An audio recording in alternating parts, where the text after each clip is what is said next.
Bet labi, tagad mēs varam uzsākt diskusijas daļu. Jūs varat uzdot jautājumus. Drīkstat arī izteikt savu viedokli, bet tas ir jādara īsi. Nedrīkst stāstīt visas pārdomas par dzīvi, kas ir. Un ar mikrofonu, jā. Tad, Evī, tu padosi? Vai? Jā, es padošu. Mums šeit ir jau kungs, un pēc tam pie jums pārēsim, ja? Varbūt padodiet, tad pa šeit priekš uz 4. rindu. Nē, jā, no sākuma dosim viņam vārdu, jā. Viņš jau aktīvi vēlējās runāt debatas laikā. Un tad jums. Es varu teikt, vērojot uzmanīgi, ka mūsu sabiedrība patiešām nav ne rasistiska, ne ksenofobiska. Ņemot vērā to pieredzi, kāda attiecas gan pirms, gan šodienas Latvija, ir skaidri redzams, ka mūsu cilvēks neuztrauc 250 cilvēku skaits, jo tas patiešām nekādā veidā neapdraud Latviju. Bet, ja mēs esam demokrātiska valsts un runa ir par taisnīgumu tiesiskumu, tad būtu jāņem vērā to, ka no 91. gada Latvijā ir palikusi gan miljons, arī var teikt, migranti, no kuriem līdz šodienai samazinājās gadu skaitlis varbūt līdz kādiem 700, 600, bet 300 tūkstoši no tiem joprojām nepilsoņi. Šī ir smaga nastība, kurai valstī, nacionālajai valstī, un es domāju, ka pirms mēs runājam par bēgļu uzņemšanu, šis jautājums būtu jāatrisina, un tad būtu jādara valdības līmenī. Šis ir jautājums, kas man liekas numur 1, un tad varētu vispārējās diskusijas turpināt. Tāds ir mans viedoklis. Ne tikai mans, es pārstāvu Latviešu biedrību, kā valdes loceklis. Paldies par viedokli. Tad dosim šeit. Es tad došu šeit puisim vārdu. Tad. Paldies par šo diskusiju. Mēs runājam par cilvēkiem, kuri vienkārši ir izmests no savām mājām, kuri ir dzīvojuši savu dzīvi un pēkšņi vardarbību to visu dzīvi ir pārtraukusi. Mums ir tiešām paveicies, ka mēs dzīvojam tādā valstī, kur nav šādas briesmas. Mans jautājums ir šāds, ja es varētu uzdot jautājumu.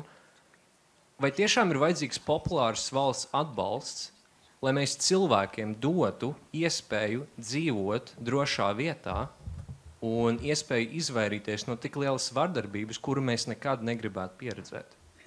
Tas arī bija kā jautājums kādam, Jā, kuram bija kā jūs to jautājums. uzdotu? Dainim Liepiņam vai Kolkungam? Visai opozīcijai jūs varat izvēlēties, kā jūs gribat atbildēt. Jā, paldies par jautājumu. Es domāju, tā pamatbūtība, ja jūs dzirdējāt manā argumentācijā, ka šī pašlaik tiek tā ekskluzīvā veidā norādīta kā Eiropas problēma, bēgļu jautājums. Bet mēs zinām, ka šie skartie kara reģioni ir Sīrija, Irāka, un tur ir blakus arī reģionu valsts, kur īstenībā ir ticības brāļi, kuri īstenībā līdz šim brīdim Saudārābija, Apvienotie Arābu Emirāti, Katara, Kuveita ir uzņēmusi 0 Sīrijas bēgļu. Tad ir jautājums, piemēram, ja ir krīzes gadījumi, konflikts situācijas, bēg jau uz tuvāko drošāko vietu, uz robežu valstīm. Šeit tika pieminēts arī Latvijas bēgļu gaitas. Būtiska atšķirība ir tāda, ka Latvijas bēgļi mērķtiecīgi neiznīcināja savus dokumentus. Tāpat laikā mēs nebēgām, piemēram, uz tuvajiem austrumiem, mēs bēgām uz to kultūru, kas mums ir tuva. Mēs bēgām īstenībā uz 2 valsts Eiropā bija kara neskarts, Šveice un Zviedrija. Mēs beigām tiešām uz tuvāko, kas ir. Nevis uzreiz mērķtiecīgi izvēlēties. Tas ir pēc tam Austrālija no Latvijas uz Austrāliju patiešām neviens nebēga. Tas ir tiešām precizējums. Un šeit ir tie riski, kas ir jāizvērtē. Pašreiz tā kapacitāte Itālijai, Grieķijai, kas ir ļoti masveidīgi noslogota, viņa nespēja identificēt, ierodas cilvēks bez dokumenta. Viņš var uzdoties pa jebko. Un ir jāņem vērā tomēr islāma valsts, tās saucamās, izteiktās gan publiskās ambīcijas, izmantot migrantu ceļus, lai iefiltrētos tiešām Eiropā. Un šeit, ja mēs runājam par terorismu, nevajag, protams, būt naiviem, ka terorisms uzreiz būs rītdien vai parīt. Jā, viņi integrēsies kā bēgļi, viņi integrēsies islāma kopienās, bet kas notiks? Viņi radikalizēs tās islāma kopienas, kas savā ziņā gadu desmitiem Eiropā ir jau integrējušās. Un tad jau viņi nebūs, pieņemsim, tie paši terorismu aktu veicēji, bet naivi, rietumnieciski domājuši, kas, pieņemsim, sazvērēšies. Jo tagad arī redzam, cik daudz no Eiropas valstīm tieši dodās karot uz Sīriju. Šeit ir tās problēmas. Tad jāsaprot tas, ka šo nevar tā masveidā neatrisinās. Tad varbūt tiešām tos 51 miljonu, vai arī, kā Melbišs kungs teica, 60, uzreiz pārvietojums Eiropā. Atrisināts.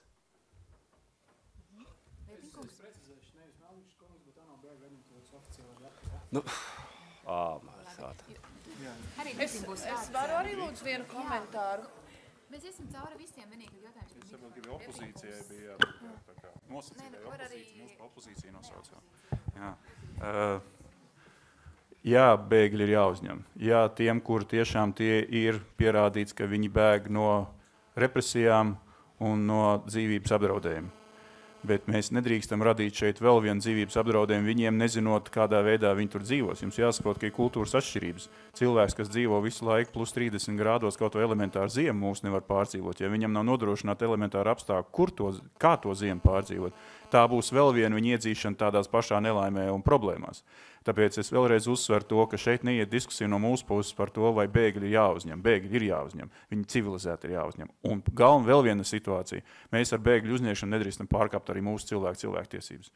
Ja mums ir jābūt tiesībām lemt par to, kā šiem bēgļiem šeit uzvesties, un viņiem tas ir jāzina laicīgi. Jo viņi arī skatās. Ticiet man, viņi pirms doties uz kaut kurien skatās, uz kurien viņi vēlās doties.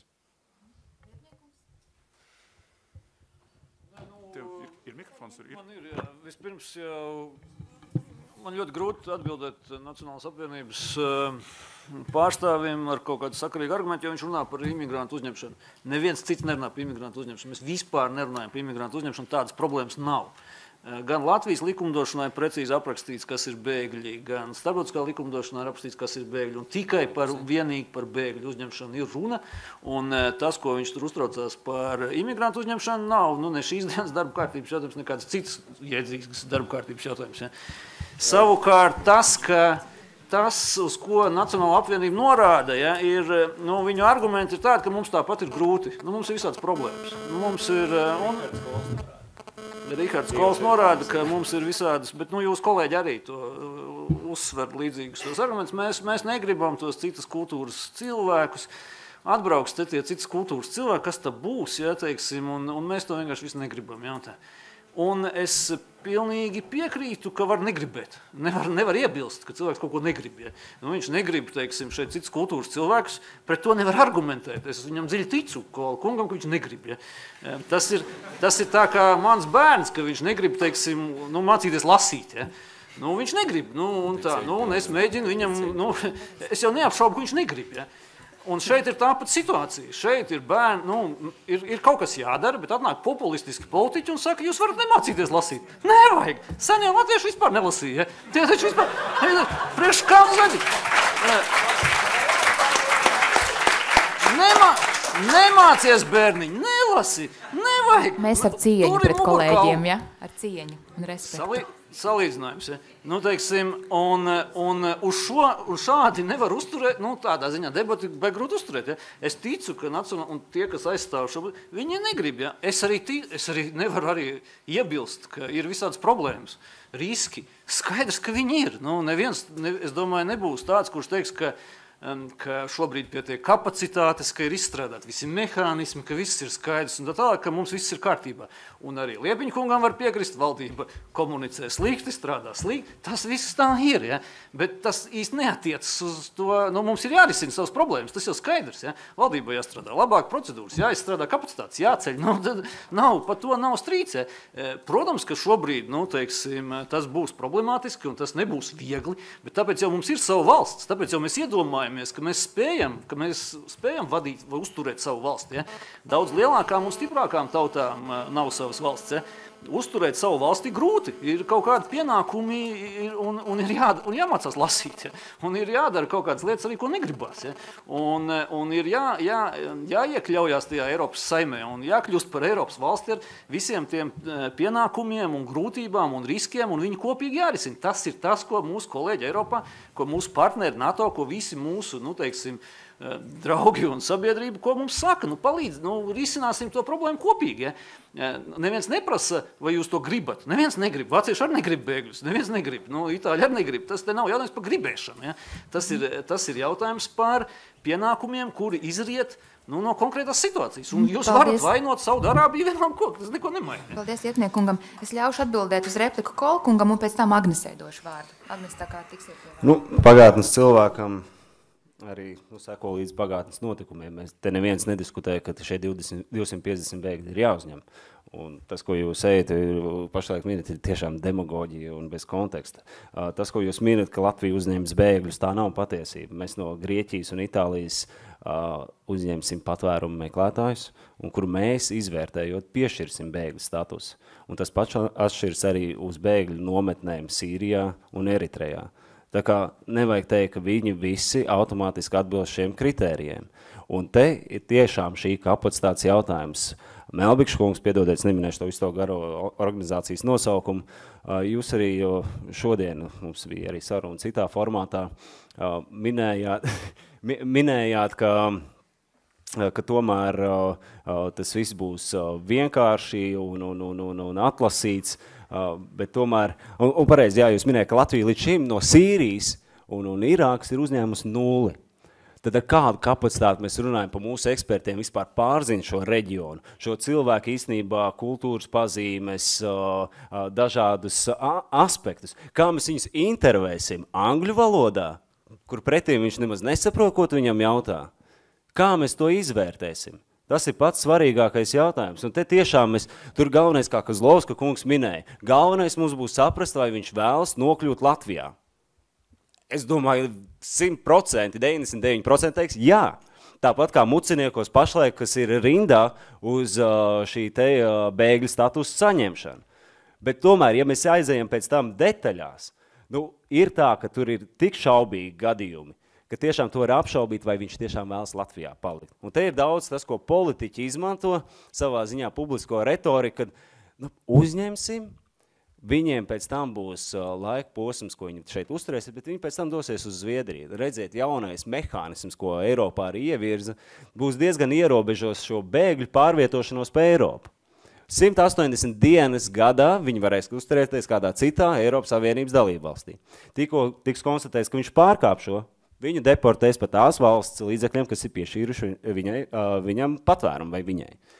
Tā kā es domāju, šeit ir ļoti daudz zemūdens akmeņu un pašlaik šī piespiedu jautājumu virzīšana Eiropa virzās tiešām uz ļoti, ļoti dziļu krīzi, kas būs daudz smagāk par Grieķijas ekonomisko krīzi vai tam līdzīgi. Un te šeit, kā izteicās Itālijas politiķis, ka te ir jautājums par Eiropas dvēseli.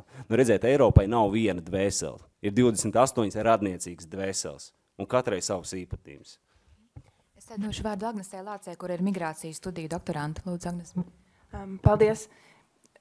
Man prieks, Kolkungs, ka jūs esat nedaudz pārgājis uz to piespiedu mehānismu neatbalstīšanu un vairs tik ļoti neuzsvērāt šīs te ārkārtīgi spēcīgās kultūras atšķirības. Man ļoti gribētos visiem lūgt neradikalizēt islāma reliģiju vai kaut kādas kultūras atšķirības.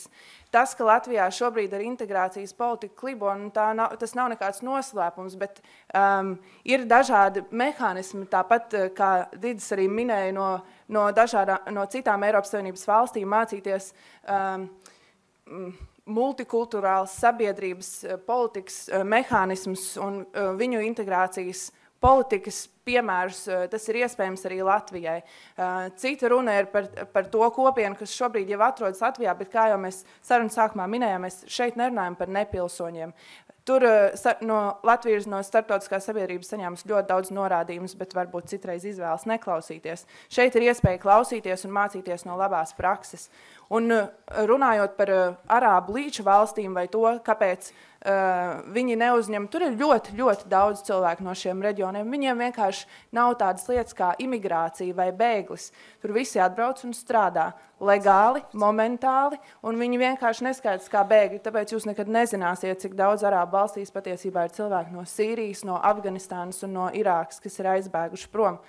Un vēl pēdējais par tiem centriem, kuri būtu tagad jāizvieto gar robežu. Tas ir viens no Eiropas Savienības piedāvājumiem, ka Grieķijā, Itālijā, Turcijā un arī citās partnervalstīs, starp citu, ar kurām visām jau Eiropas Savienībai ir divpusēji līgumi par to, kā bēgļi, kuri ir patvērumu meklētāji, kuri pēc tam ir atzīti par nelegāliem imigrantiem, par viņu deportācijas mehānismiem, ar visām robežvalstīm Eiropas Savienībai ir divpusēji līgumi par to, kāds notiek, bet par šiem centriem mēs tā nenoņemam vispār nekādu nastu no Grieķijas, no Itālijas, no Turcijas. Tur vienkārši nav kapacitātes.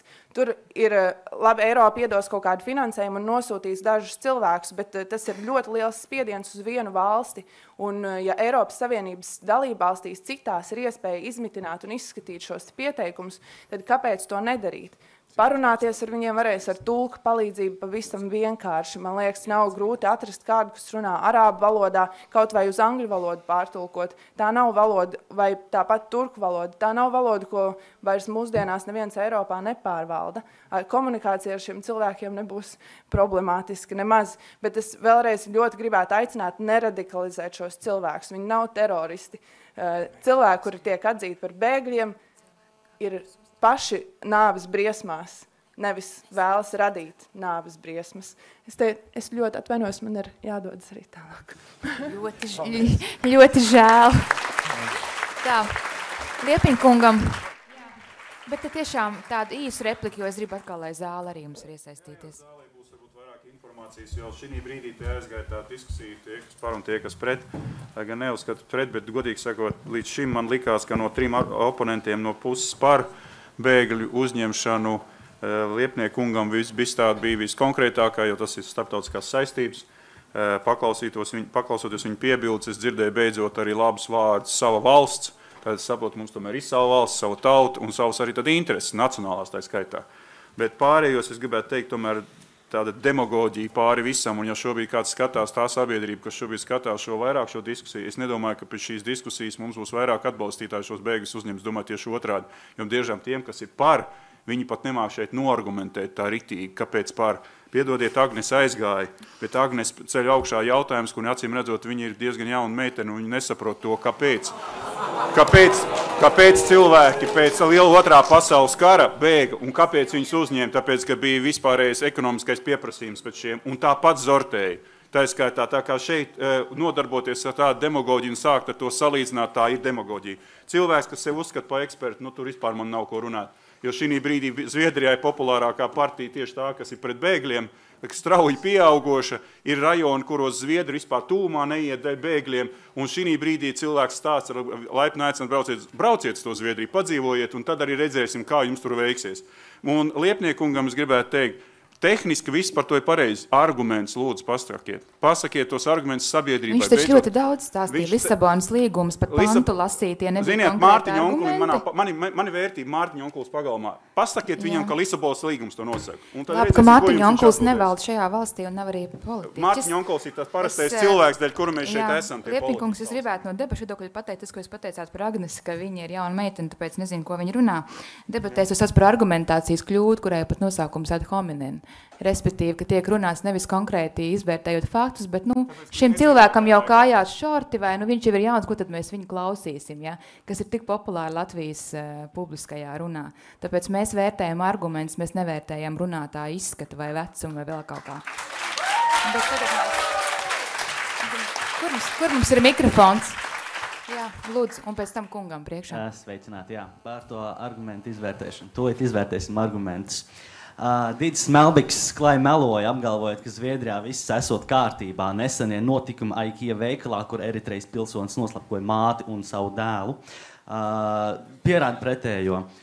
Jā, arī līdzīgas lietas. Tālāk, kad Zviedrijā ieradās Igaunijas tautas dejotāji, viņus no turienes aizbiedēja projām imigranti. Tas pats, kāpēc tad Zviedrija tiek dēvēta par Eiropas izvarošanas kā bezmazliet galvas valsti, kur uz 100 000 iedzīvotāju ir visvairāk izvarošanas. Tas ir pēc 2011. Gada statistikas. Jā. Kāpēc ir cenzēta imigrācijas kritika Zviedrijā? Lūdzu, paskaidrojiet man. Tad, jūs pabeidziet, tas došu Dīdzim vārdu atbildēt, ja jūs pabeidziet savus. Par šiem te visiem cēloņiem, kāpēc notiek šī visa migrācija, ceru, ka kāds ir lasījis no klātsošiem Huntingtonu, ka tuvo Austrumu un Ziemeļāfrikas valstīs vienkārši ir augstā dzimstība un bezdarbs, un līdz ar to rodas šie te visi pilsoņi, kā arī ISIS, terorista organizācijas un migrācija. Es nedzirdēju ne no viena klātesošā, kā šo te visu procesu apstādināt. Tikai kā kvotas sistēmas, brīvprātīgi, piespiedu kārtā, arī no Kola kungas nedzirdēju pietiekoši labu argumentu, kā vajadzētu šo visu apstādināt. Un šādas lietas kā imigrācija un multikulturālisms principā veicina populistu popularitāti. Jā, Zviedru demokrāti ir populārākā partija pat labam. Paldies. Šeit, ok. Labi, tad Dīdis var atbildēt tagad, ja? Es sākšu vismaz ar, vispirms jau ar nelielu piezīmi, pirms jūs sakāt tik skarbu apgalvojumu, ka cilvēks melo, tiešām apbruņojoties ar argumentiem. Ja jūs varat teikt, varbūt tagad es runāju, tagad jūs paklusēsiet un klausīsieties, ja? Paldies. Jūs savējo pateicāt, un tagad es pateikšu savus argumentus. Par tiem tautas dejotājiem nezinu, nevaru komentēt, es tādu neesmu dzirdējis, varbūt viņi nobijās no kaut kādiem tumšākas ādas krāsas cilvēkiem, varbūt nebija tādas redzēt. Stop. Nevaru komentēt. Par tas, ko pēdējo teica Zviedrijas demokrāti populārākā partija, jā, ir viena aptauja, kas to uzrāda, šīs aptaujas dati, Zviedrijā tiek ļoti apšaubīti, metodes un tā tālāk, aptaujas ir atkal un atkal regulāri, tā ir vienīgā tāda, kas to uzrāda, patiesībā tā ir trešā pēc lieluma, un, ja jūs tā vērtējat partijas, tad kura partija ir populārākā Latvijā, un vai jūs gribat, lai viņi nonāk valdībā vai kaut ko nosaka, padomājiet, ja pirms jūs runājat par to, tur populāra partija, un Hitlers arī nāca pie varas, demokrātija, ja, vai ne? Tad atļausim visiem, kas ir populisti, darīt, ko viņi grib. Tāpēc mums ir tāda lieta kā cilvēktiesības, kuras arī tad, ja tādi populisti nonāk pie varas, viņus ierobežo. Tas par tiem Zviedrijas demokrātiem. Tad par IKEA gadījumu. Jā, tāds gadījums tur bija. Vēl joprojām nav skaidrs visas detaļas. Tas bija patvērumu meklētājs no Eritrejas, kurš acīm redzami afekta stāvoklī, jo viņš paņemot nāzi nodūra 2 cilvēkus un pats sevi sadūra tā, ka bija uz kaut kādu laika jautājums, vai viņš izdzīvos. Te es gribētu jums tā retoriski pavaicāt, kā jūs domājat, kas tad ir šie patvērumu meklētāji un bēgļi? Vai viņi ir kaut kādi eņģeļi, viņi ir kaut kādi tur pārdebesu cilvēki, ka jūs varat pateikt, ka tagad viņš mūžīgi mūžos nekad neko nepareizi neizdarījis?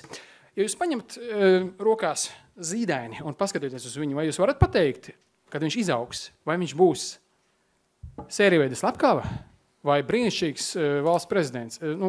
Es domāju, kaut ko labāk nekā Bērziņu. Mēs to nevaram pateikt. Tā kā, ja jūs domājat, ka patvērumu meklētāji un bēgļi būs kaut kādi tādi pārpasaulīgas būtnes, beidziet. Ja? Viņu, protams, tas, ko viņi darīs, kā viņi iekļausies sabiedrībā, viena daļa ir tas, ko viņš iegūda, bet otra daļa, kas ir ļoti nozīmīga, ir tā, kā apkārtējā vide viņus uzņem. Tā kā, jā, šādi atsevišķi gadījumi, protams, var būt tāpat kā, vai latvieši izdara noziegumus? Izdara. Tad ko mēs visi latviešus vainosim? Jūs zināt, kura ir visvairāk reprezentētākā grupa pašlaik Norvēģijā cietumos? Numur 1. Lietuvieši, jā, un pārsvarā ar narkotikām saistītas lietas. Tā kā, ko mums tagad jāizdara kaut kādi secinājumi par lietuviešiem, kā kaut kādu īpaši vardarbīgu grupu, kas tur brauc speciāli uz Norvēģiju, speciāli pastarāt noziegumus? Es tādus secinājumus negribētu izdarīt par šo te Zviedriju kā izvarošanas citadeli. Es nezinu, kas jums par avotiem, piedodiet, es katru dienu lasu Zviedrijas presi. Es zinu, ka cilvēki bieži vien paņem kaut kādas, es atvainojos, tiešām neofašistu avīzes un domā, ka tas ir avots, tas nav avots. Nelasiet. Tas ir tā kā Latvijā, jūs paņemtu DDD, jums patiktu, ja kāds zviedrs paņemtu DDD un teiktu, ziniet, tur Latvijā avīzē rakstu un tā točna ir. Gribētu? Ja jūs tomēr gribētu, lai viņš atsaucas uz normāliem avotiem, normālām avīzēm. Varat dažādi paņemt NRA kaut vai, bet DDD, jūsu avots noteikti ir tā kā Zviedru DDD variants. Tur tādu ir daudz, ja. Par cenzūru runājot, es vispār nesaprotu, par ko ir runa. Zviedrijā ir vissenākā vārda un preses brīvības tradīcija pasaulē. Vislielākās, vislabākās tradīcijas. Ja jūs runājat par cenzūru Zviedrijā, man ir jums nākamais jautājums. Cik labi jūs protat zviedru valodu un cik ilgi jūs esat nodzīvojis? Varbūt nevajag nedaudz tik personis, vienkārši jums ir argumenti vai nav. Bet mēs varam apgalvot jebko. Ja? Atbildējis jautājumu. Bet es domāju, ka mēs neejam tālāk diskusijā. Mums ir nākamais runātājs. Labi, paldies. Lūdzu. Es dažus faktus no sākuma nosaukšu, un tāpēc tam arī jautājums. Tas pirmais fakts. 10 gadu laikā Eiropas Savienībā musulmaņu pieaudzis ir pa 15 miljoniem. Runājot konkrēti par Zviedriju, 2005. gadā bija 4,8% musulmaņu, šogad ir 18,4%. Nākamais jautājums tā, jūs nedaudz apvainojat, kad runājat par 49. gadu. Es biju izsūtīts to, kas mēs esam bēgļi. Mūsus tur aizsūtīja, piemēram, es uz Tikdu aizsūtīju ar saviem vecākiem. Tā kādā mēs stāvokli no Latvijas 70 000, kas tika izvesti. Šeit diezgan akurāti. Mūsu valsts liktenis nebija tik vienkārši. Daudziem bija jāiespēja bēgt uz Zviedriju, pēc tam Zviedrija izdeva Padomju Savienībai, piemēram, dažus karavīrus, kas karoja, bija visādi stāsti, tas ir atsevišķi stāsts. Bet es gribētu jautājumu, vai bēgļiem, vai migrantiem ir tiesības? Kādēļ mēs nerunājam par viņu tiesībām? Ja man būtu jābēg tādu uz Āfriku vai uz Sibiriju, es bēgtu uz Sibiriju, jo tur ir cita vide, ko es zinu. Viņiem braukt no Āfrikas, es uz Āfriku negribētu, pat ja tur būtu skaista valsts. Tā ir cita vide. Es lasīju lekciju Baldefens koledžā, un tur, ko viens pulkvedis sacīja, ģenerālajā kungs, ko jūs uzskatiet, musulmaņi draudz? Es saku, nē, mēs dažādi saprotam, kas ir labi un kas ir slikti. Ja Dānija uzzīmēja karikatūru vai Francijā, pēc tam demolēja Dānijas vēstniecības vai nošāva, kas tas izskatās ļoti slikti ir darīts. Bet ja griež galvās, un es kādreiz jautāju, es biju tajās pusē, arī tā saka, nu viņi nav ticīgie. Tas ir normāla situācija. Es nenosodu musulmaņus, un visi nav tādi. Bet jautājums ir par to, ka mēs dažādi uztveram, kas ir labi un kas ir slikti. Es gribētu dzīvot Latvijā, un to patiešām Dainis Liepiņš ļoti pareizi teica, ka jau iepriekš ir jānosaka dzīvot Latvijā pēc mūsu likumiem, Eiropas Savienības likumiem. Nevis, ka katrs ienāks un tagad teiks, man ir tiesības vienlīdzīgi. Es un beidzamo, un tas bija par tām tiesībām, vai viņiem būtu izvēlēties, vai viņus nepiespiež tā kā braukt un dzīvot neparastā vidē. Un tā beidzot jums jautājums, ko šitā zīme nozīmē? Kādreiz ASV teica, ko, ok? Zero killed. Ja? Bet ir valstīs, ko tas nozīmē piedāvāt seksu. Es vienkārši kā piemēru, mēs daudzas lietas nezinām. Vienkārši nezinām. Un tādēļ sastāvojieties ar cilvēkiem no citas pasaulēs. Mēs varam nokļūt ļoti neērtā situācijā. Paldies par... Tas jautājums bija kādam konkrētam cilvēkam, Melbiškung? Vai kāds grib atbildēt no... Man uzreiz viens komentārs tiešām cilvēki, atkal te bija atsauci uz statistiku. Es atvainojos, jums bija raksts, jūs esat no NBS, ja? Bijušais pulkvedis?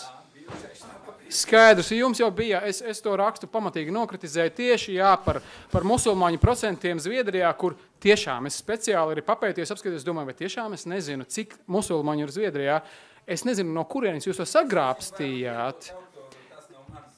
Nu, tieši tā, bet tas avots noteikti ir atkal kaut kāds DDD variants, jo Zviedrija...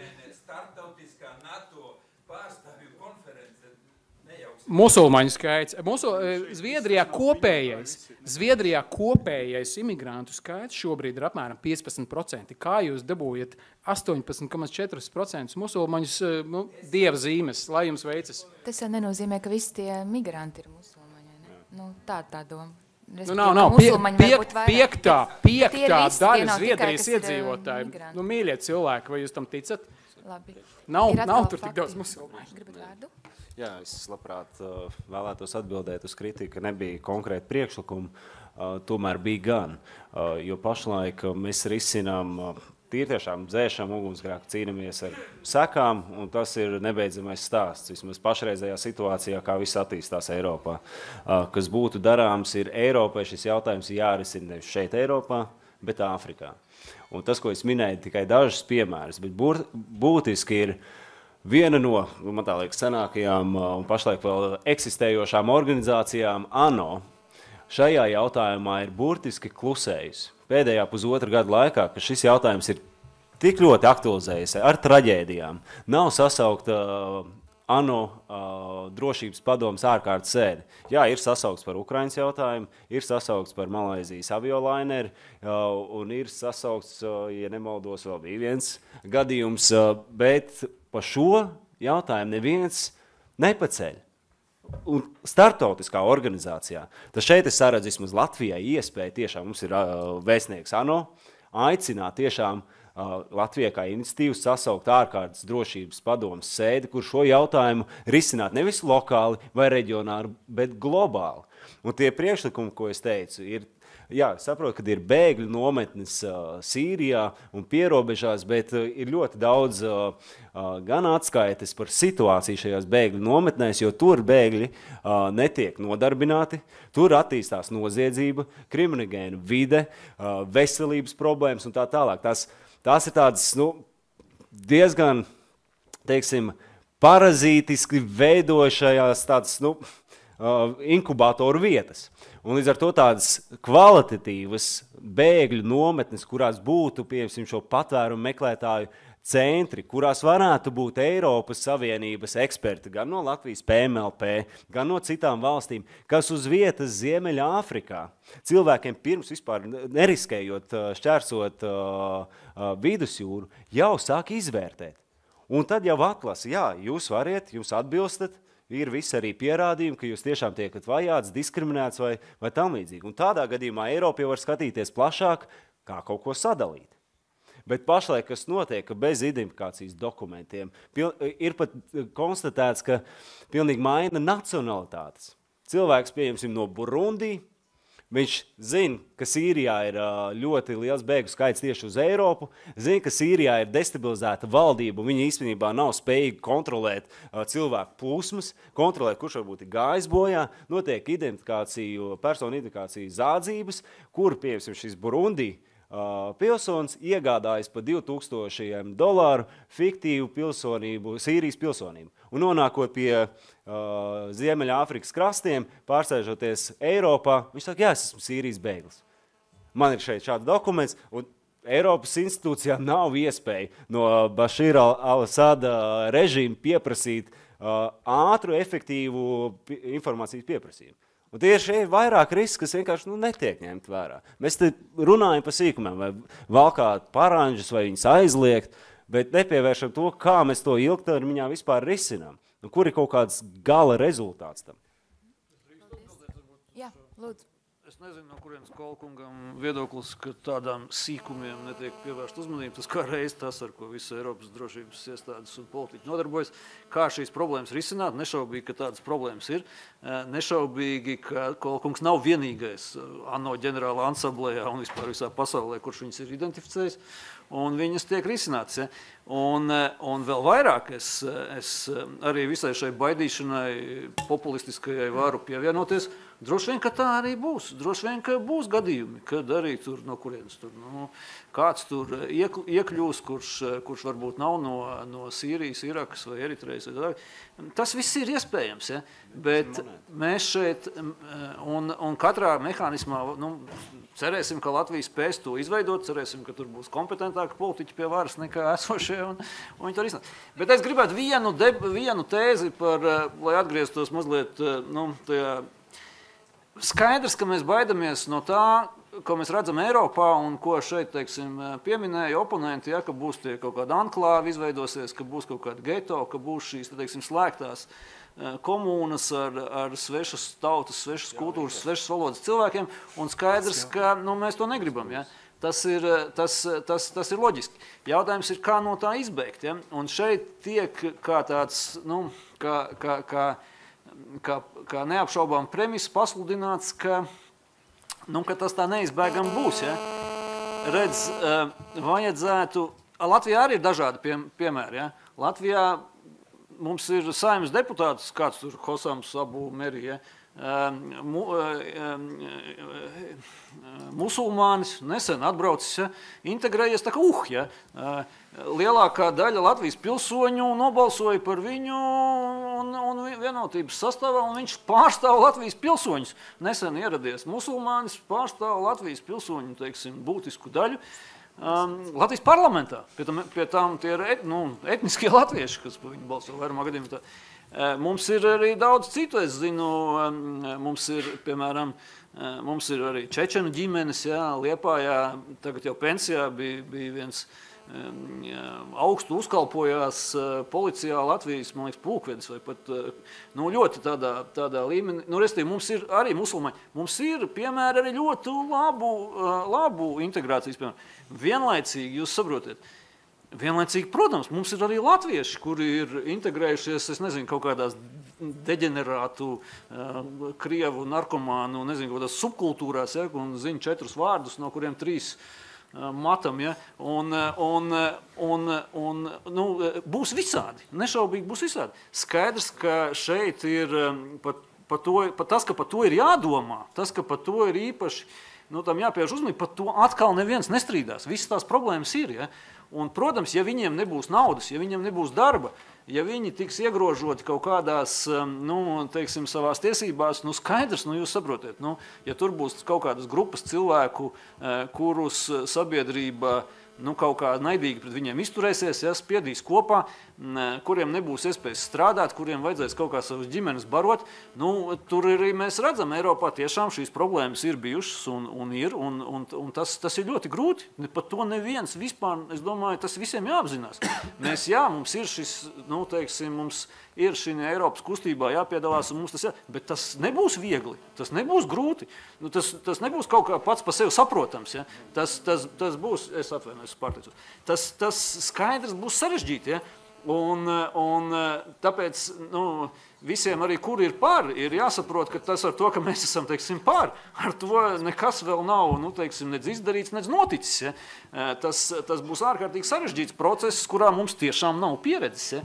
Vai viņi ir ārkārtīgi minimāli. Paldies, Lielas, man liekas, mēs sapratām viedokli. Tā kā tika pieminēts vārds ANO, un es tieši ar ANO bēgļu aģentūru strādāju ikdienā. Nu, es tiešām nesaprotu, kāpēc Kola kungs runā par ANO drošības padomi, kurai nav īsti daļas gar konkrēti bēgļu jautājumu, ir ANO bēgļu aģentūra, kuras reģionālais birojs arī, piemēram, Latvijas valdība daudzus gadus ir strādājis, tagad arī tiek strādāts pie šīs bēgļu integrācijas programmas, kuras Latvijā līdz šim nebija vispār. Un pēdējā darba grupas sēde, puse no šīs sēdes bija ANO bēgļu aģentūras prezentācija par to, kādas ir problēmas Latvijā, kādi ir risinājumi, kādas ir rekomendācijas. Tā kā ANO šajā virzienā strādā regulāri. Nu, jūs gribat šausmīgi ātri, ziniet, no, ir dažādi tiesieni par to ātri notikšanu. Pieņem valstis lēmumus. ANO, jā, rekomendācijas. Nu, tur 5 gados mēģināsim integrēt, varbūt 10 gados. Tagad ir vajadzīga konkrēta rīcība no visām ANO iesaistītajām dalībvalstīm. Konkrēta rīcība. Nevis tā, ka vienkārši, jā, nu, Eiropa tomēr ņemiet to visu smagumu uz sevi un risiniet. Labi, kungi, pārtrauc jūs, lūdzu, vārds mikrofonam. Gribēju pateikt, nevajag baidīties no manis, esmu melns, man ir mugurasoma, bet nav nekā iekšā izņemot mācības materiāli. Okay? Viss kārtība. Un otra lieta, ko es gribēju pateikt, ir, es ļoti atvainojos, ka es runāju lēni un varbūt nepareizi reizām latviešu valodas gramatiku, bet tā ir, jo es esmu ārzemnieks, esmu imigrants. Bet legāls imigrants. Jā. Un jā, gandrīz 20 gadus es esmu nodzīvojis Latvijā. Īstenībā pārāk kā 20 gadiem. Īstenībā gandrīz 21 gadiem. Labi, man nav nekādi jautājumi, man ir informācija, vienkārši. Ja es drīkstētu pateikt, šī ir īstas informācijas no manas puses, jo esmu bijis.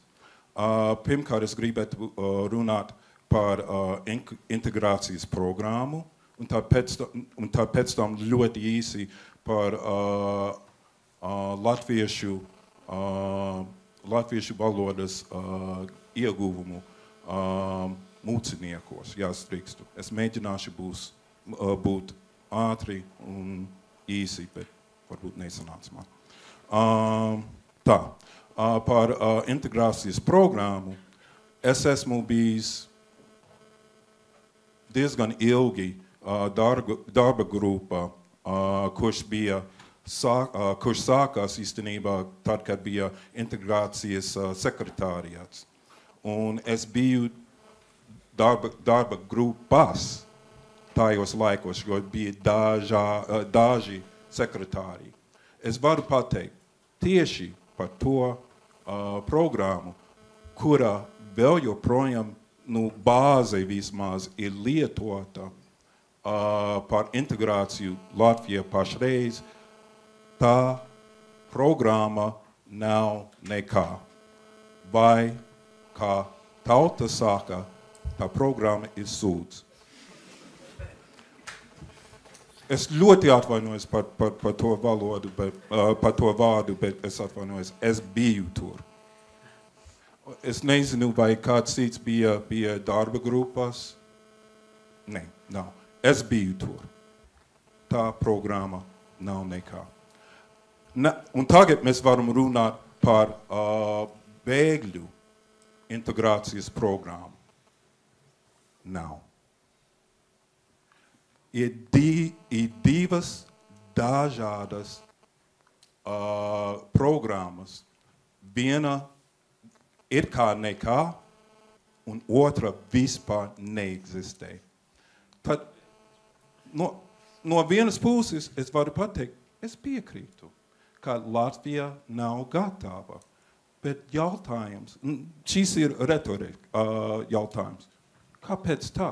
Kāpēc jums bija tik daudz laika darīt kaut ko, uztaisīt kaut ko ar NVO, un jūs nepieņemat mūsu domas, jūs taisiet kaut ko smieklīgi. Un tagad ir laiks, un kā mēs sākam angļu valodā, manā dzimtenē Amerikā, the chickens have come home to roost.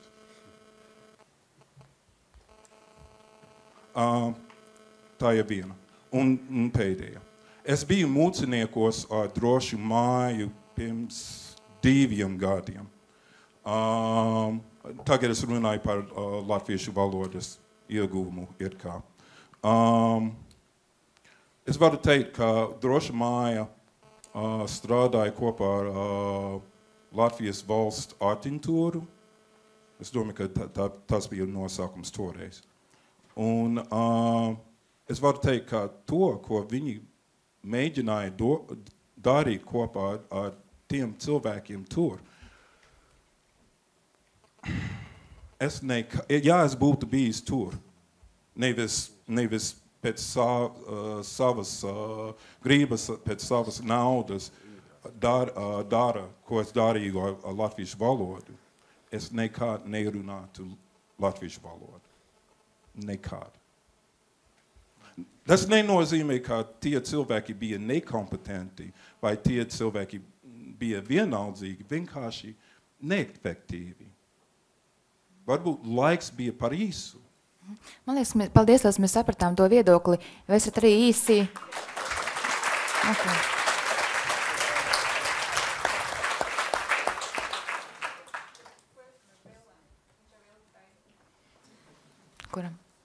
Kuram puisim?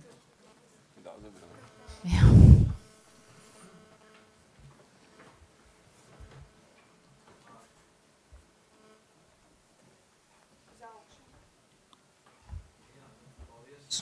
Jā, liels paldies diskusijas dalībniekiem. Es esmu viens no tiem nedaudziem cilvēkiem, kas šeit atnāca ar viedokli ne jā, ne nē. Tā kā es biju nepārliecināts un, protams, kā jau visiem, man bija tā politkorektā doma, ka jā, ētiski mums ir jāuzņem un tā tālāk. Bet es gribēju dzirdēt no pozīcijas kādus tādus tiešām argumentētus argumentus. Un līdz šim man arī vienīgi argumenti no opozīcijas bija tas, kas ir internetā, ka būtībā visi ir varbūt teroristi un tā teikt nekas konstruktīvs. Un ir jāsaka, ka esmu ļoti vīlies tieši Liepnieku un Melbikšu kungos, jo varbūt saprotiet tā doma, kāpēc jūs šeit nākat, ir, lai varbūt ne opozīcijas dalībnieks pavilkt uz savu pusi, bet tos zālē esošos biedrus. Un man tā, no Liepnieka kunga tas vienīgais arguments, kas viņam būtībā bija, viņš teica, ka mums ir juridisks pienākums uzņemt šos bēgļus. Un kad turpat nav jautājumi, bet tad, jā, mums ir juridisks pienākums, tad kāpēc mēs šeit vēl vispār diskutējam? Tad, ja jums tas nav arguments. Mēs neesam šeit, lai domātu, vai tas ir juridisks pienākums. Un Melbikša kungs, jūs... Noskaidrot, kā jūs definējat vārdu arguments? Varbūt es pabeigšu. Jā, bet vienkārši, argumentēts arguments, un vienkārši, lai būtu kaut jēga tam, ko jūs sakat, varbūt jūs varat man paskaidrot, jo jūs, prāt, es nelietoju argumentus. Kas ir arguments? Kas tas ir arguments? Kā jūs to saprotat?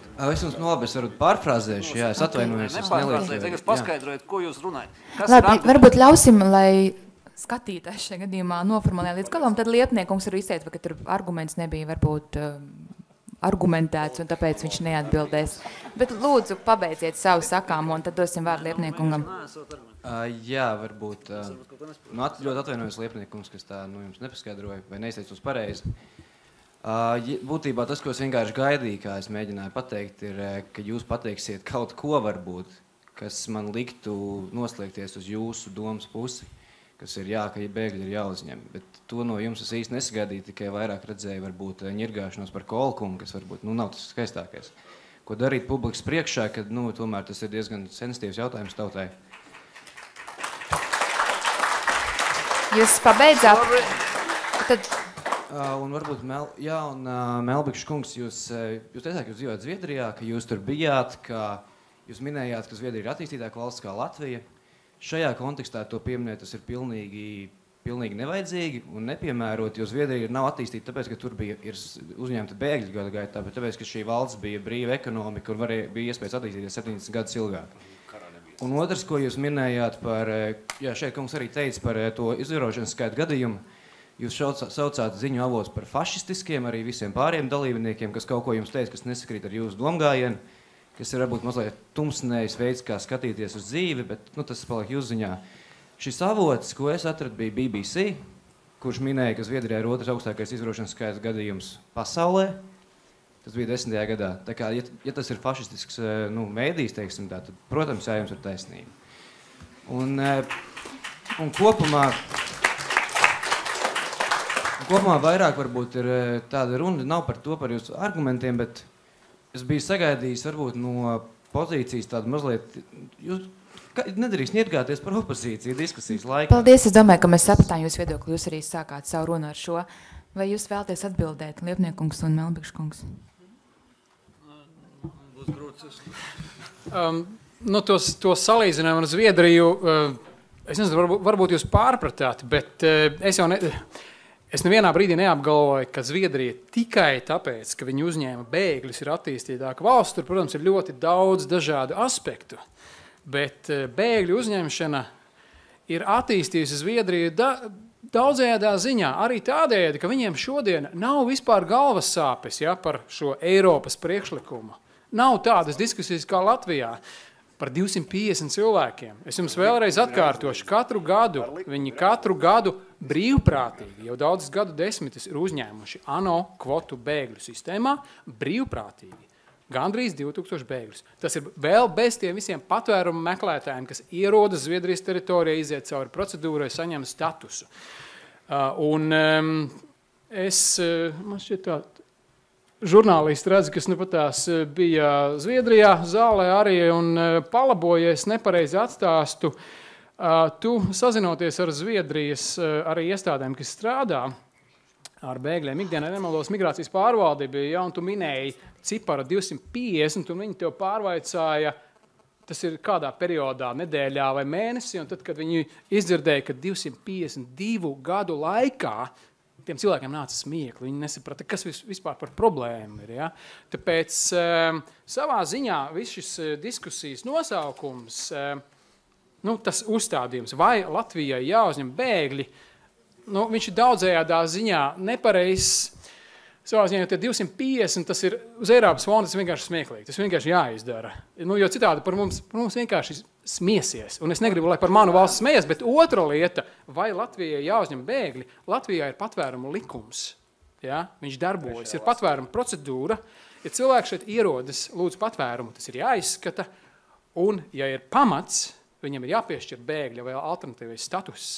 To nevar nedarīt. Ja mēs to izvairīsimies darīt, tad mēs pateiksim, ka Latvija nav tiesiska valsts. Tad, ja mēs atbildam nē uz šo jautājumu šajos divos aspektos, tad vai nu mēs esam smieklīgi Eiropas kontekstā, vai arī mēs pasakām, Latvija nav tiesiska valsts. Par to jūsu avotu BBC 2010. gads paskatīsimies. Es tiešām nezinu, kas tā ir par statistiku. Šajā brīdī, protams, es arī varu pateikt CNN 2008. gadā par Latviju. Kaut ko neviens nevar pārbaudīt. Paskatīsimies, bet dzīvojot Zviedrijā, es varu pateikt, tur cilvēks arī pēc statistikas, pēc nozieguma statistikas ir arī šodien drošāks, daudz drošāks nekā daudz gadu desmitus iepriekš. Un, piemēram, slepkavības, ja mēs skatāmies, Zviedrijā faktiski nav. Un tāpēc, piemēram, smējās, ka Zviedri tāpēc mīl detektīvus, kuros ir vardarbība un arī slepkavošanas, tāpēc, ka viņiem ikdienā nekas nenotiek. Un tad ir forši to lasīt. Paldies, Liepniekungs, jūs atbildēsiet, vai mēs ejam tālāk no zāles? Nē, neko jaunu nespējuši izdomāt, un ja tas iepriekšējais nepārliecināja kolēģis, es nevarēšu neko tad sakot. Paldies. Kur mums ir mikrofons, tad lūdzu.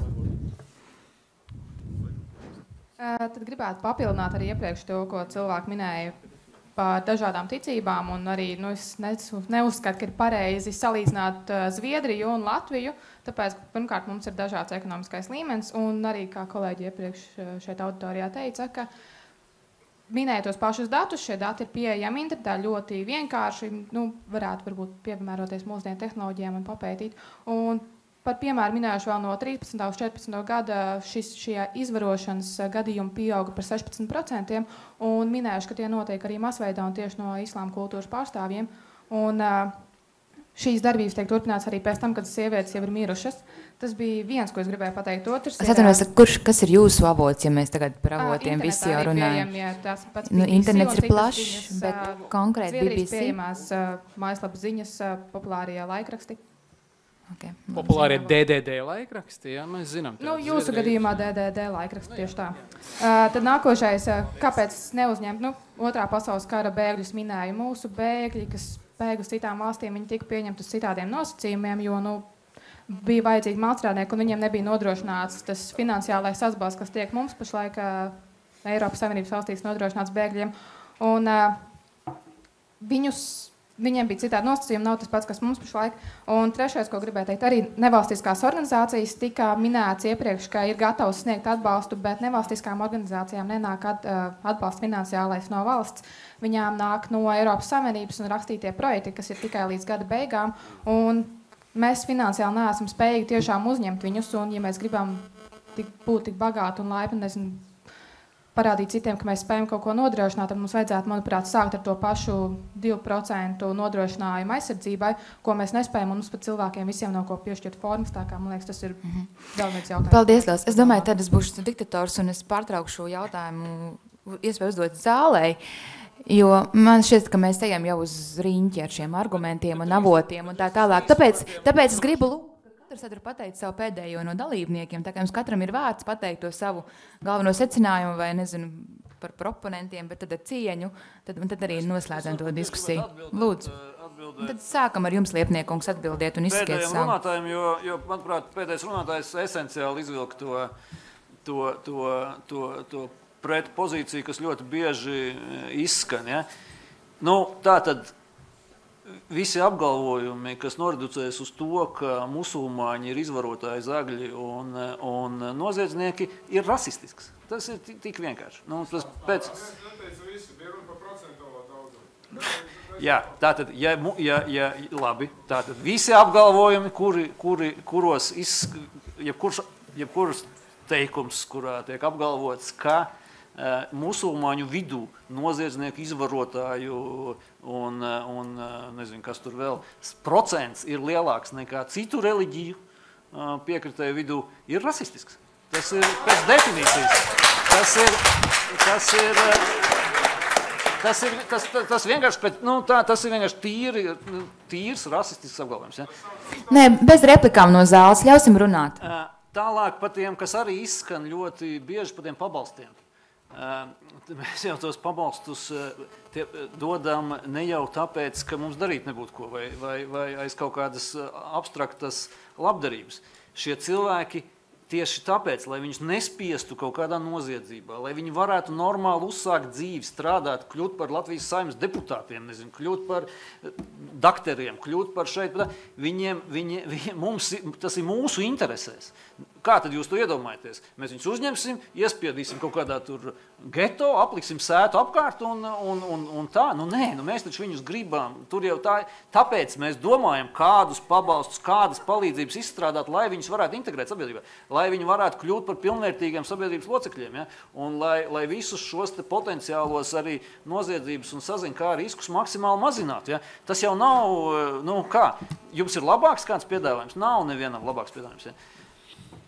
Paldies, Didzi. Nu jā, tā kā, principā kaut kāda, man liekas, pēdējā pusstunda, pat vairāk tādā šausmīgā negatīvismā iegājas tā kā nedaudz sadrūma, bet es gribētu bišķīt noslēdzot, tā kā šis noslēdzošais komentārs, ja, tad atkārtot to savu pirmā līmeņa argumentu, kādam nepatiks arguments vai nepiekritīs labi, priekš manis tas ir kolosāls arguments. Tas ir arī tāpēc, kāpēc es uz Latviju atgriezos pēc šiem 7 gadiem ārvalstīs, tāpēc, ka es redzēju, ka Latvija ir forša valsts, ka mēs attīstamies, ka mēs ejam uz priekšu dažādās jomās. Mēs kopš 1990. gada mēs esam tik daudzas lietas izdarījuši. Arī ne tikai šajā bēgļu un patvērumu meklētāju jomā. Mēs esam iestājušies Eiropas Savienībā, mēs esam iestājušies NATO, mēs esam Eirozonā.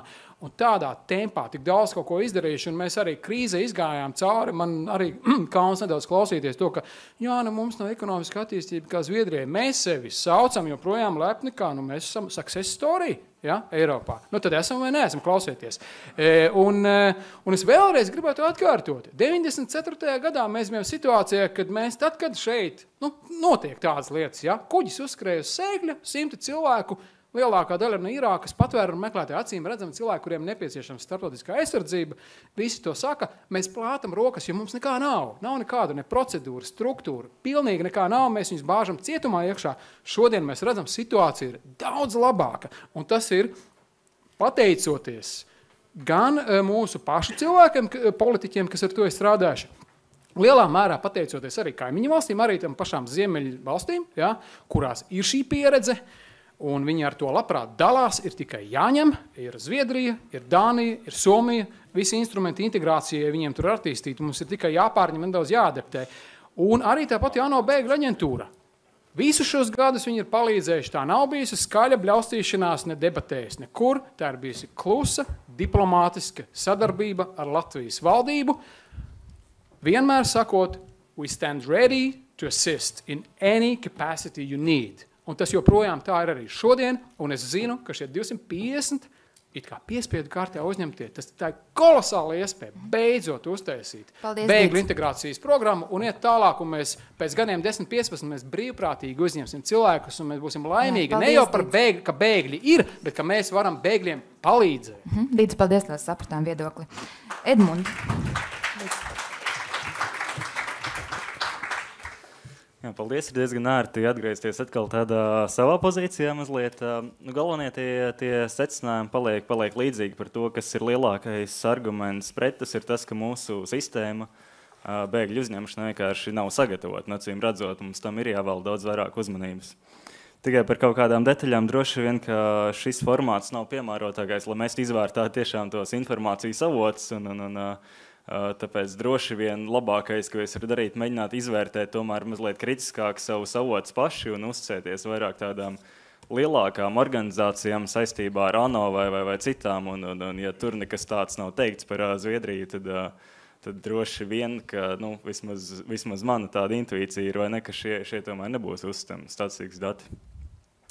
Bet jā, tas par to, kas būtu vienīgais iemesls pret ir droši vien nav būtisks iemesls tad, ja mēs to varam risināt. Tas nozīmē, ka ja mēs varam pielāgot integrācijas programmu mazliet labāk, tad mums paliek krietni mazāk iemeslu teikt, ka bēgļus Latvijā vajadzētu uzņemt mazāk vai mazāk piešķirt patvērumus. Un vienkārši arī visiem jums, ja jūs tik pārliecinoši atbildējāt uz to, ka jums liekas, ka Latvijai būtu jāuzņem bēgļi, tad jūs droši vien varat arī paskatīties savās ikdienās, vai jūs kaut kādā veidā šo procesu varat virzīt, vai piedaloties diskusijās, vai arī tīri praktiskāk palīdzot nevalstiskajām organizācijai, kā Drošajai mājai vai citām. Tas droši vien būtu tāds labs veids, kā nejusties slikti par to situāciju, kas skaidrs, ka Latvijā šobrīd ir diezgan slikta, un arī situācija pasaulē kopumā. Paldies.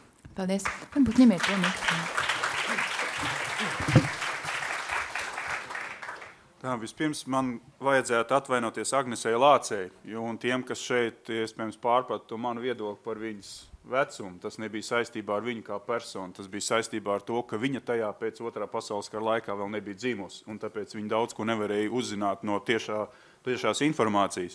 Tā kā es atvainojos tiem, kas to aizskāra, un viņai ir personīgi. Tā otrā lieta, es tomēr arī pateikšu to, ka mums kā Latvijas reģiona ir programma, un es viņu it kā tur nolasīju. Varbūt, ja nedzirdējis, viņi tā ļoti īsi atkārtos. Ļoti īsi. Ļoti īsi. izvietot bēgļus nekoncentrētā veidā, maksimāli piesaistot pašvaldības, dodot viņiem darbu, lai nevis būtu viedoklis par to, ka viņi ir jāuztur, bet lai viņi arī pelna. Un trešā lieta tā iesaistīt nevalstiskās organizācijas visā šī procesā. Tās bija tāds pats, un ceturtais ir valsts pārvalde, respektīvi valdībai ir jāiet uz Eiropas Savienības Briseli un ar savu viedokli, kādā veidā apstādināt šo bēgļu plūsmu konkrēti jau no Āfrikas krastiem. Šobrīd attiecībā šeit es saprotu, ka mums arī ir valdības pārstāvs, teiksim, kurš ir ilgas gadus. Nacionāla apvienība bija sen pie šīs lietas. To, ko es dzirdēju par integrācijas programmas neesamību, diemžēl tā ir realitāte. Tad arī šeit klāt esošajiem, vai kādā formātā jāuzņemās arī, teiksim, solidāra atbildība par to, ka viņas tādas nav. Un visdrīzāk viņas nav tāpēc, ka nav šī sadarbība nav organizēta. Un beidzam baidīties. Tā ir viena tas, ko es arī tiešām beidzam baidīt ar bēgļiem, beidzam baidīt ar teroristiem, beidzam baidīt. Mēs esam drosmīga nācija, mēs esam daudz lietas pārcietuši. Šī situācijā mēs gribam uzsvērt par to, mēs neesam izdarījuši ļoti daudz, lai šie bēgļi un mūsu pašu latviešu tauta šeit un tie, kas šeit dzīvo, justos droši. Mēs uzskatām to, ka šobrīd mēs neesam gatavi uzņemšanai. Un tāpēc mūsu pozīcija droši vien bija tulkot kā preti. Paldies!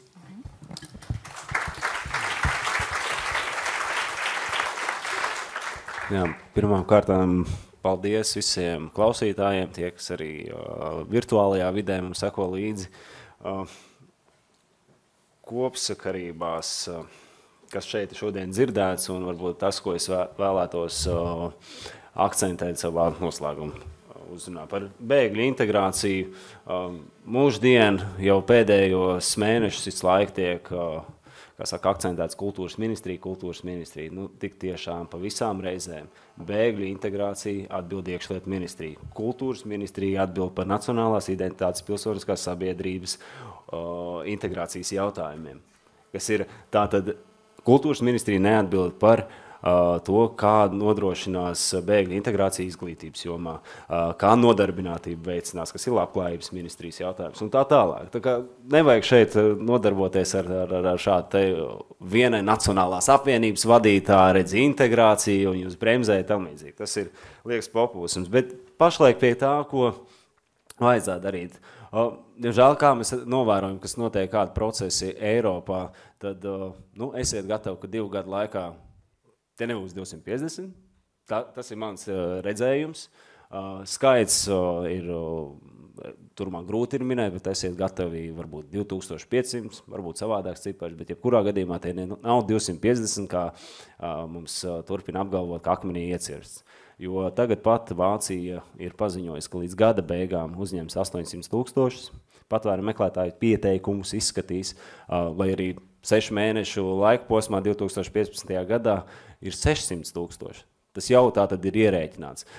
Vācija ir radījusi bīstamu precedentu, kur viņa vienpersonīgi ir atteikusies no Dublinas vienošanās konkrētiem kritērijiem, kā viņi izsijās un atlasīs patvērumu meklētājus. Tas ir bīstams precedents. Un noteikti arī ieklausīties Eiropas līderu teiktajā, un tas ir vakardien atkal, un ne par brīnumu, tie ir 2 cilvēki, kas pēdējo 2 gadu laikā savā ziņā nosaka Eiropas ģeopolitiku, tas ir Francijas prezidents Hollande un Vācijas kanclere Merkele, kur viņi saka, ka ir jādomā, un viņi nāks ar iniciatīvu veidot visaptverošu Eiropas Savienības patvērumu meklētāju sistēmu. Kas nozīmē, ka savā ziņā patvērumu, ko arī Melbiks kungs saka, kad mums ir patvērumu likums, viņš vairs nebūs efektīvs, jau būs regula, kas noteiks konkrēts sadalījumu un tam līdzīgi, kas būs piespiedu kārtā. Un šeit mēs runājam, kādā mēs Eiropas Savienībā dzīvojam. Nacionāla valsts Eiropas Savienībā vai Briseles Eiropas Savienībā. Diemžēl vielu pārdomām. Paldies. Nē, es domāju, ka vairāk domāju, nē. Paldies liels visiem, ka atnācāt. Paldies arī tie, kas mums skatījās. Atgādināšu, ka mums bija debata par to, vai Latvijai būtu jāuzņem bēgļi. Liels paldies tiešām mūsu debatētājiem.